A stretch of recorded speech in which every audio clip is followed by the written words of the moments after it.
اور یہاں سبسڈی ہوتی نہیں ہے اور ہمارا کسان ان کا مقابلہ نہیں کر سکتا. اس کو ڈمپنگ کہتے ہیں. اس کے اندر انٹرنیشنل لا بھی ہے ڈمپنگ کے خلاف, WTO بھی ہے, تو ان کو پروٹیکٹ کرنا چاہیے ایک اس سے. دوسرا, جب آپ سیلز ٹیکس کم کریں گے تو ویسے کسان کو فائدہ ہو جائے گا ٹیوب ویل کے اوپر, بجلی کے اوپر اور ڈیزل کے اوپر, کھاد کے اوپر.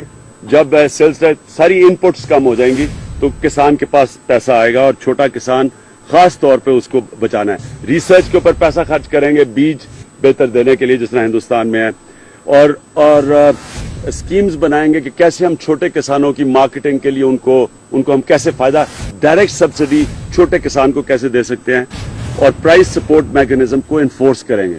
یعنی ان کی جو قیمتیں ابھی بھی جو گندم ہے وہ جو سپورٹ پرائس ہے اس سے کم پہ کسان لے رہا ہے بیچارہ, اور بڑا تو کسان میں طاقت ہوتی ہے وہ کر سکتا ہے, چھوٹا کسان نہیں کر سکتا. یہ تھی جو انہیں ختم کی ہم بحال کریں گے. ہم یہ نہیں, جو پرائس سپورٹ ہے تھا ختم کر دیا گیا, آپ بحال کریں گے.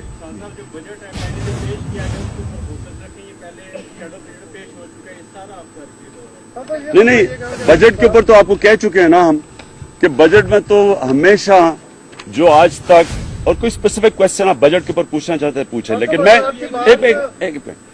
مین چیز یہ ہے کہ نون لیگ کبھی بھی اس طبقے کو ٹیکس نہیں لگائے گی جس طبقے سے ان کو فائدہ ہوتا ہے, جو ان کو فائنانس کرتا ہے. میں ابھی گلگت بلتستان تھا تو ہم تو بڑے بڑے جلسے کر رہے تھے عوام کے اندر, اور یہ سارا سرینہ بھرا ہوا تھا, اور یہ کیا کر رہے تھے کہ وہ بے نظیر انکم سپورٹ پروگرام کے ذریعے لوگوں کو خریدنے کی کوشش تھی, بیت المال کے ذریعے وہ وزیر پہنچا ہوا تھا, وہ بیت المال استعمال کر رہا تھا.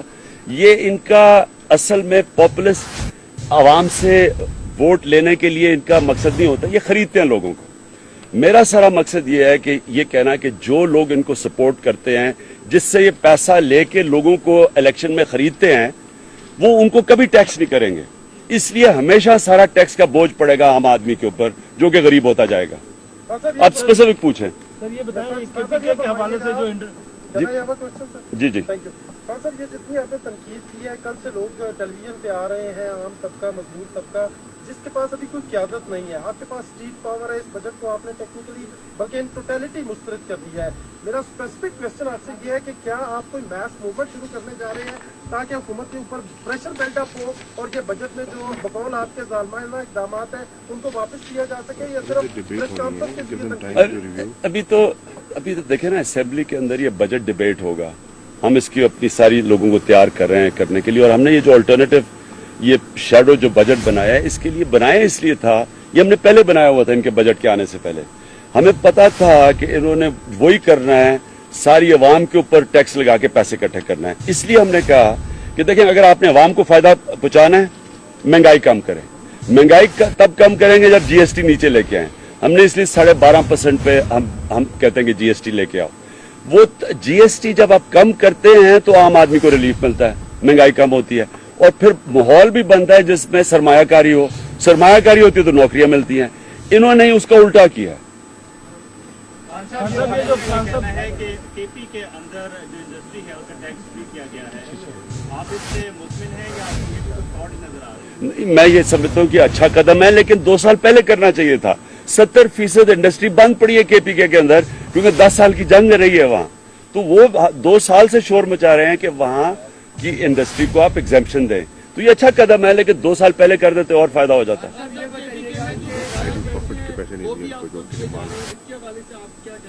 جی جو بقایا رقم تھی KPK کی وہ بھی وزیر خزانہ KP کے گورنمنٹ کو دے دی جائے. نہیں بالکل بجٹ میں ہے. ایک منٹ اسد آپ جاؤ.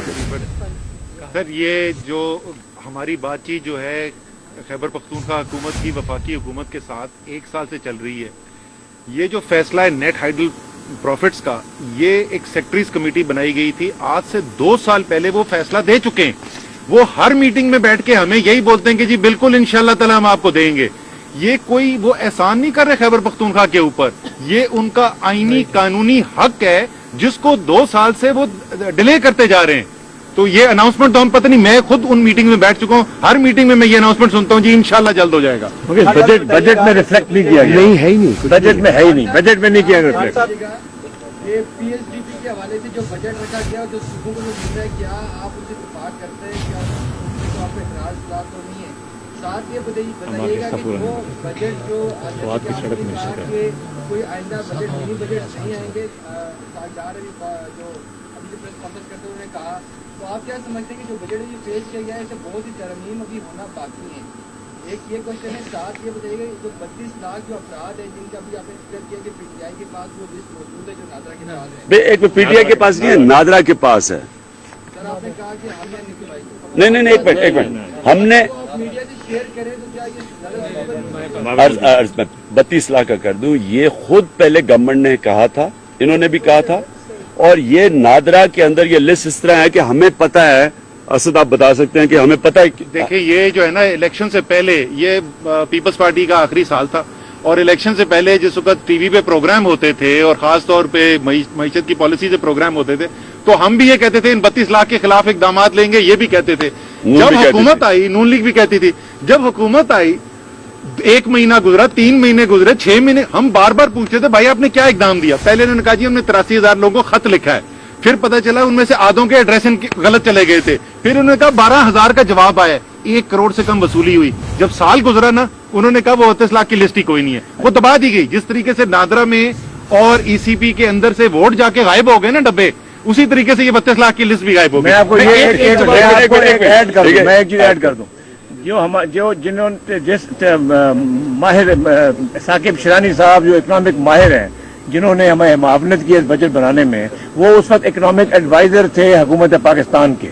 یہ ان کے سامنے لسٹ بنی، وہ گواہ ہیں. اور نادرا میں ہم جب ملنے گئے تھے کسی اور کام سے، ہم نے چیئرمین صاحب سے پوچھا تھا اور انہوں نے ہمیں کہا تھا ہاں یہ لسٹ موجود ہے. ایک سیکنڈ آپ نے سوال کیا تھا پی ایس ڈی پہ، آپ نے سوال کیا. اس سال جو 30 جون کو مالی سال ختم ہو رہا ہے، ان کا P S D P programme تھا 528 ارب کا. اس بجٹ میں جو نیا پیش کیا ہے اس کو بڑھانے کی بات کر رہے ہیں 700 ارب تک، یعنی کہ 29.2% اضافے کی بات کر رہے ہیں. اور جو ریونیو کلیکشن ہے اس کا آپ کے سامنے ہے جو ان کی پرفارمنس ہے، اور 1600 ارب کا ڈیفیسٹ خسارے کا بجٹ پیش کیا ہے، اور 29 ارب پی ایس ڈی پی بڑھائیں گے. یہ قوم سے مذاق نہیں تو کیا ہے؟ میں پی ایس ڈی پی کے پی کے بہت اہم سوال پوچھا تھا، اس پہ میں جواب دے دوں. دیکھو 700 ارب کے اندر ہم مطمئن ہیں یا نہیں ہے، یہ ایک اناؤنسمنٹ ہے. ابھی جو آخری میٹنگ ہوئی تھی خیبر پختونخوا حکومت کی وفاقی حکومت کے ساتھ، ڈار صاحب برا صاحب اس کے اندر موجود تھے. ہم نے ان کے سامنے اعداد و شمار رکھے. ایک تو ان کو پیسہ خرچ کیا نہیں جاتا، آرگنائز ہے نہیں، ان کے پاس بندے ٹھیک ہے نہیں، بولتے تجربے کی بات کرتے، خرچ کہیں بھی نہیں ہو رہا. لیکن اس کے اندر دیکھو کتنی زیادتی کہ پنجاب کا جو پی ایس ڈی پی ایلوکیشن، میں فیڈرل ایلوکیشن کی بات کر رہا ہوں جو وفاقی حکومت نے خرچ کر رہا ہے، جو پنجاب میں صوبے تھے اس کا 47% خرچ ہوا ہے، اور جو خیبر پختونخوا میں اس کا 21% خرچ ہوا ہے. تو بھائی یہ 700 میں جو بھی اناؤنس کرتے ہیں وہ کاغذ پہ ہے. ایک منٹ اور اس کا میں آپ کو ہمیں سوات کے اندر بڑا نقصان ہوا الیکشن میں، بائی الیکشن یہ لوکل گورنمنٹ میں. اس کی سب سے بڑی وجہ تھی کہ سوات کی جو مین سڑک ہے جاتی ہے کلام تک، وہ ٹوٹی ہوئی ہے. وہ بنانی ہے نیشنل ہائی وے اتھارٹی نے جو ہے فیڈرل گورنمنٹ کے نیچے، اور وہ اب 2 سال سے انتظار کر رہے ہیں. وہ اسی ڈیولپمنٹ بجٹ میں اس کا پیسہ آنا ہوتا ہے، وہ پیسہ کہیں اور لگا دیتے ہیں میٹرو جیسی چیزوں پہ. وہ ویسی کی ویسی 2 سال سے سڑک ٹوٹی ہوئی ہے جس کی بدنامی ہوئی ہے پختونخوا کی گورنمنٹ. بتائیے گا کہ بلدیاتی الیکشن میں تمام پارٹی پی ٹی آئی پہ ریگنگ کا الزام لگا رہی ہیں. دوسری طرف آپ کے پی ٹی آئی کے امیدوار بھی مختلف اضلاع کے، اسپیشلی میں بات کروں گا ضلع ایبٹ آباد کے، وہاں سراپا احتجاج ہے. ان کا یہ کہنا ہے کہ مختلف آرز نے وہاں ان کے ووٹس نہ صرف چرائے بلکہ ڈبل مورے لگائی گئی. اس کے علاوہ آپ کا کمشنر 4 دنوں سے وہاں ایبٹ آباد میں چھٹی پہ چلا گیا. آرز کوئی کسی کی درخواست نہیں لے رہا تھا، وہ لوگ 4 دنوں سے وہاں سراپا احتجاج بنے. وہاں یوں لگ رہا تھا جیسے کے پی کے میں نون لیگ کی گورنمنٹ، آپ کی پوری ذیلی انتظامیہ نون لیگ کے تابع تھی. تو کیا ایسے آرز کے خلاف آپ کارروائی کرنے کا ارادہ رکھتے ہو؟ دوسری طرف یہ ری الیکشن کی باتیں ہو رہی ہیں، تو کیا نون لیگ سے راضی ہوئے بغیر آپ وہاں پہ دوبارہ ری الیکشن کرا سکتے ہیں؟ کیونکہ یہ بجٹ کے اوپر ہے، میں صرف اس کو ایک ہی جواب دوں گا، اس کے بعد آگے نہیں دوں گا کیونکہ اب دوسری طرف چلے جائے گی بات. دیکھیں الیکشن بہت مشکل تھا، 41,000 لوگوں نے الیکٹ ہونا تھا. یہ کبھی پاکستان کی تاریخ میں اتنا بڑا الیکشن نہیں ہوا. یہ میں تو